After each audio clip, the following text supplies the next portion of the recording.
Hello again, folks, and welcome to Let's Play Rings of Power. I'm your host again, Darius. As we left off, we got the final object that we needed. We are set. We are ready. It is time to mount a dragon one last time. Maybe another time, I don't know. And head towards the Fount of Heaven, which is located at 118. Right there. Perfectly in the right place. Didn't even plan that, by the way. It was just one of those moments where it's like, you know what?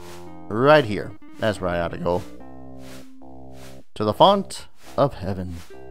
This might not even be that long of a video. Simply because of the amount of events that actually pertain to what's going to happen here. Whoa. Somewhere one of my craft is lost. That's fine. Rest easy, dragon. I don't know if I shall come out of these halls alive. You stand before the mystic Fount of Heaven, the seat of Nexus's power. Inside is the divine Nexus himself, that just anyone can reach via dragon. It is locked and will not budge.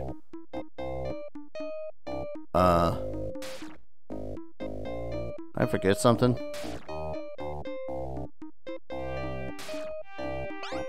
Do I have to use the rings or something?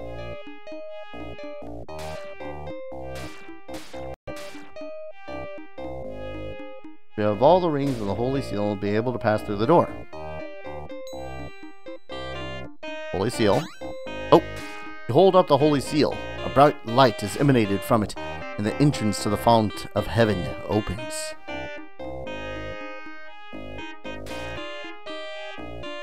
There's nothing here. Oh. It's Darius. Well, hello there, Buck. I've been waiting for you. You see, it all came to me just after our master zapped me to some random location in the Arctic. The best way to get the rings of power was to sit back and let everyone else do all the work. Then when you showed up here, I would retrieve them. So I have been living it up at Chaos for the past few months, while you and the 4 other suckers ran around the world finding my rings for me. Emino managed to find the Ring of Advancing, but of course you took that from him and Richie. Poor old Yopa went to all that trouble to find the Ring of Will and bring it back to the cathedral, but you also took his ring. Now my friend Fezzik, I told him to wait in the Chamber of Perfection, and sure enough you came along with the gems. Too bad you had to kill him. Rokas, on the other hand, was a surprise failure. He didn't manage to get a single ring, but instead he spent his time lounging in the lobotomy club. I don't know what Master Talmos saw in him. You, on the other hand, were an unprecedented success.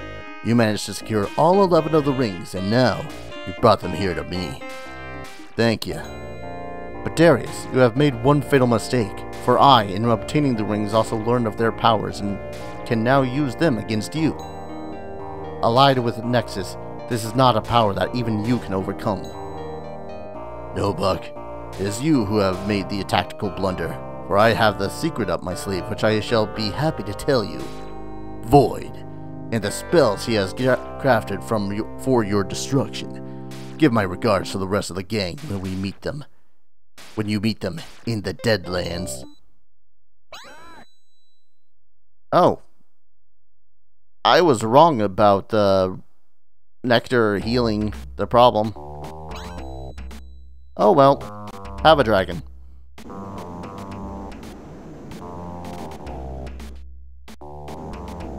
How poetic would it be if Master Talmos is the final blow? God, that would be awesome. How many of these guys do you think I can take out in one go?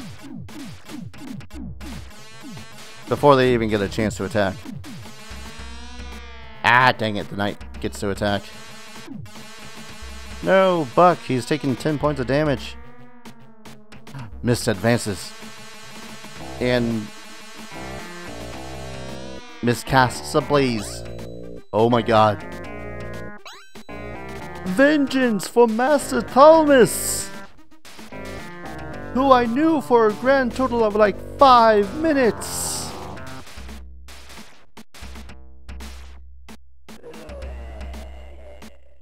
Poetic. Hey, 991 more gold. Awesome. From the Book of Buck. So it was that victorious sorcerer Buck of the Academy of the Mind did defeat the evil Void. With Void's vessel on this world destroyed, the deceiver did flee forever. Buck then passed through the Fount of Heaven bearing the holy seal of Nexus. The mighty Nexus looked down upon his home and saw that Buck had brought all 11 rings of power into his presence.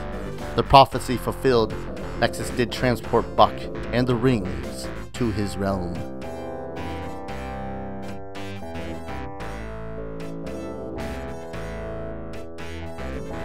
Once in the majestic realm of Nexus, Buck willingly gave all 11 rings of power to the Great Being. In response to this gesture, Nexus restored the rings to their original form as the Rod of Creation and returned it to Buck. And then a great voice filled Buck's head. "Welcome to my realm, Buck. You alone of your race have shown the purity and courage to reclaim all the rings of power and return them to me. My brother Void has fled this world and I must follow. He and I are but two sides of the same coin. As much as he hates me, he cannot destroy me. I will ensure that Void does not return here. Someday, it may be that we will join again and become that which we once were, greater and at peace. You have proved your worthiness, and I shall leave the Rod of Creation in your trust. Use it wisely to rule your people. It upsets the balance between me, my brother and I, and we are better off without it. Good luck to you and your world." With this, the being Nexus departed this dimension in pursuit of his brother. And so Buck too left the realm of Nexus and returned to his world. There, he used the power of the Rod of Creation to build a mighty palace where the Fount of Heaven once stood. From that palace, he would direct the destiny of his world.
And that was Rings of Power. Produced by Electronic Arts, and there's a random adventure by the Naughty Dog team. Boy, oh boy, oh boy. So good to have actually gone through this adventure fully at this point. It's definitely something that I've tried in the past, and it was just like, ugh. And again, this is one of those reasons why I had set up this channel, so I could do these things and finish up these adventures that I have been wanting to. How do I feel about this? There were definitely bumps. There were a lot of bumps, I won't lie. I would not have been able to finish this without a guide whatsoever, because there's a lot of cryptic bullshit in this, and a lot of very specific things that you have to figure out. It's like, do I have to ask Quest? Do I have to ask Talk? Do I have to just talk to him and press the A button to continue the dialogue? Like, that stumped me with that goddamn lottery ticket one, or not lottery ticket, the bingo ticket. And that forest can go straight to hell. That said, I still have a damn good time. And it's still as awesome as I thought it was back in the day, honestly. Like, even back in the day, like, I loved the music, I loved the art, I loved, all the graphics that had popped up when my brother was playing. It was like, whoa! And I do feel like that if I tried to do this in a more casual sense, like, if I personally went around the world, talked to every NPC and whatnot, I could possibly have a huge experience playing this game, because then it's all stuff that I would have discovered and whatnot, as opposed to just a list of locations and their coordinates. That said, it would have taken so much longer. Holy crap. Like, this took... shit. Nearly... yeah, 36 episodes. Each one nearly 20 to 30 minutes in length. Had I not had the playthrough and known about little secrets here and there, then it would have taken so much longer. And God, imagine how much longer it would have taken me to try to find a Dragonstone to get to Mesa. Jesus. Also, 2.5 years in development for this game. I believe that's mostly because, again, the game was originally going to be developed for a PC console. I think the Amiga, actually. You have the run of the world. All that you see is your responsibility. Heck yeah. So I don't know whether or not that means that I can just infinitely run around the world. That'd be cool. Yeah. Rod of Creation. Ooh, God, that feels good. After so many years. So many goddamn years. 25 at the least years of just sitting there with this on the shelf, waiting to be played and finished. And now it is, and it feels so damn good. Oh, just the nostalgia boner, guys. I'll admit that a lot of what I loved about this game is nostalgia. I remember it being so much fun to just go around the world and fighting monsters, even though you have very little control. Little 7-year-old me didn't care about that. And now I sit here, sated, knowing that I've beaten it somewhat a little bit illegitimately, using the teleportation for getting gold at certain points, and so damn close to using a Game Genie code in order to get that stupid leaf from that stupid forest. So glad I didn't, though. It feels so good having completed that bit on my own. Any case, thank you everyone so very much for watching, and thank you for joining me on this purely retro nostalgic adventure that I've just been wanting to beat for so goddamn long. It's not even funny.